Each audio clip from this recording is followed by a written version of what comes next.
Sa gitna na usapin ng mga maanumalyang flood control project sa bansa, gaano nga ba kalala ang korupsyon sa Pilipinas?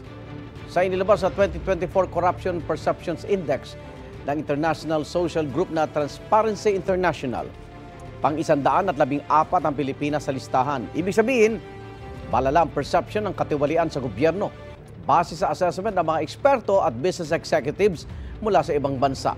Nakakuha ang Pilipinas ng score na 33 out of 100. 100 ang score kapag malinis o walang korupsyon na nangyayari.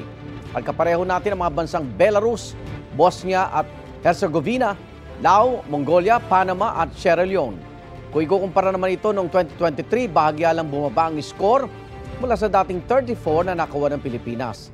South Sudan ang nakakuha ng perception bilang pinaka-corrupt, habang Denmark naman ang may perception na hindi corrupt. Igan, mauna ka sa mga balita, mag-subscribe na sa GMA Integrated News sa YouTube para sa iba't ibang ulat sa ating bansa.